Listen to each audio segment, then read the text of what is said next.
Myself, and then I'm going to introduce the guest that we have here today to speak to us. My name is Joseph Russell. Just a little bit about my background. I'm a paramedic. I've been a paramedic for 15 years. I've worked as a paramedic for the Philadelphia Fire Department for 10 years. About 4 years ago, a group of us paramedics, we created our own CPR training outfit. So what we do is we provide these CPR training programs throughout the community. We have two objectives. Objective number one is to teach you all how to save a life. And objective number two is to help you all to use this for employment. Now we have Miss Roberta here. Roberta, your last name? Hicks. Hicks. She's going to speak to you about the importance of knowing CPR, why this is so important. So Ms. Hicks, let's get you to come forward. My name is Roberta Hicks. Like the last class, I heard a lot of people saying, oh, can we just take the class, get this certification, don't worry about the class? So I was kind of like that when I took the first class, like, oh my God.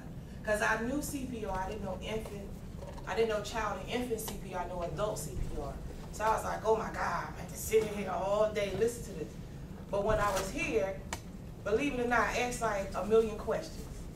And today, I'm glad I did ask those questions. Everybody in the room, even Mr. Joe was like, oh my God, you got another one? And Mike, he's not here no more. He was like, all right, that's enough with the questions. So it helped me learn, really learn what I need to know. So on Memorial's Day, this year, 2009, my son drowned. So I had to do CPR to bring him back. What happened was, I was in the house cooking, about to get, start cooking for the holiday. I had my 17-year-old daughter, I had a 14-year-old there, an 8-year-old, and a 3-year-old, and my at the time 9-month-old son. So we had two swimming pools, little baby swimming pools on the porch with the two little babies in it. So a lot of stuff I'm gonna say to you guys, I don't actually remember doing myself because of when you're in that moment, you don't have a lot of concept of time and stuff like that. So anyway, I'm in the house. And let me tell you what happened outside before I say what happened inside. So a little girl was walking down the street, she fell and got hurt. My daughter walked down the steps to help her. Evidently, as soon as she walked away, my son fell up under the water. She heard him splashing, she thought he was still playing, but evidently he was underwater trying to get up.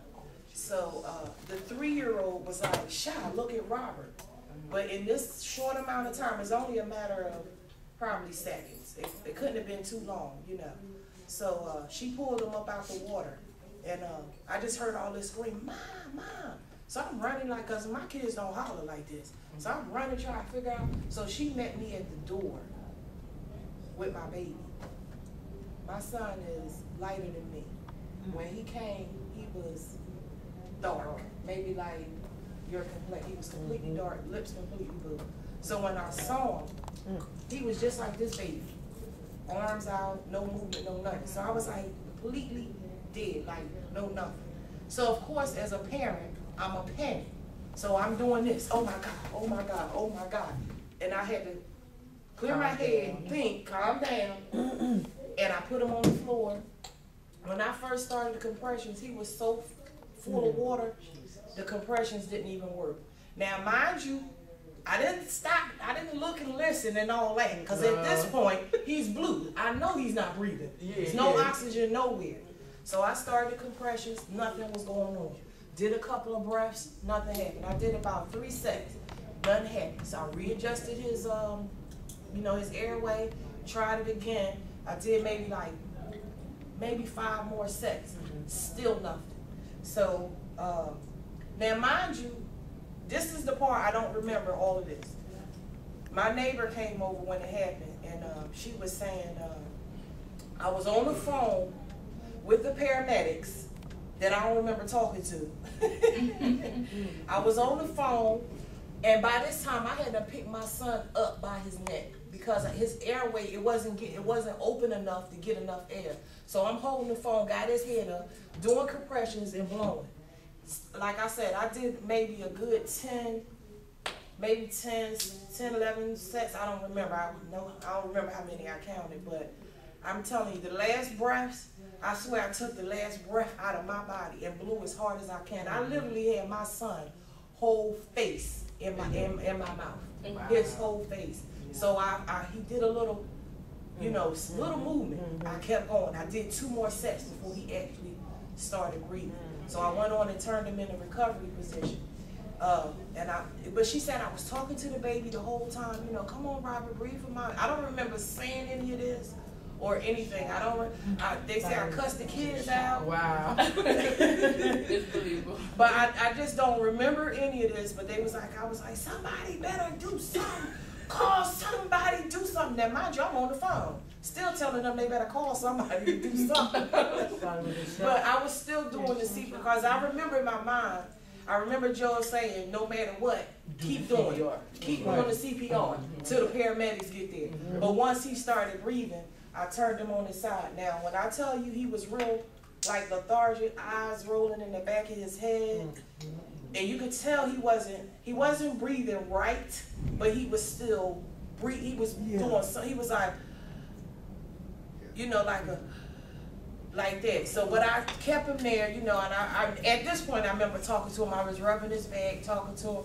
Now, mind you, I'm kind of big, so get down on the floor was never one of my things to do. Okay. But when I tell you, at one time, I was, how you on your knees, but your knees go out like this? That's how I was sitting on the floor, so I could get down to my son.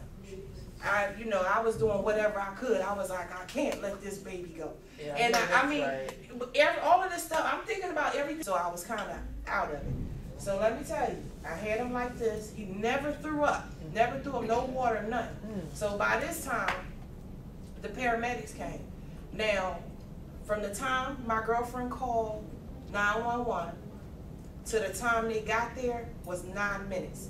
Paramedics is 3 blocks away from my house. But I thought they came quick. But she said it was 9 minutes before they got there. So when the paramedics got there, they actually turned, because he was breathing. So they turned him on his back, put the oxygen on. Once he got that oxygen, he threw up everywhere. When I tell you, it was like a whole bottle of water that he threw up. So of course we had to go to the emergency room. By the time we got to the hospital, my son was pulling on the doctor's stuff, praying like ain't nothing happened. The one doctor told me, she said, because he ended up getting petechiae. Petechiae is when small blood vessels burst because you cough too hard, you breathe too hard, or something like that. She said if he wouldn't have had petechiae, she would have thought I was lying about him drowning. He didn't have no water in his lungs. They did a chest x-ray. He had no water in his lungs, no nothing. Ain't nothing wrong with this baby to the day. So I would say pay attention, because you never know whose life you may need to save, and it could be your own child. So I'm glad I paid attention. I'm glad I asked a million questions, because the questions that I asked is what I was replaying in my mind as it was going on. So that was what was able to pull me through to keep me calm and do what I was taught. All right, next. 18, 19, 20, 21, 22, 23, 24, 25, 6, 27, 28, 29, 30. Right to 2 breaths, no stops, no interruptions. We go right from breaths to breathing.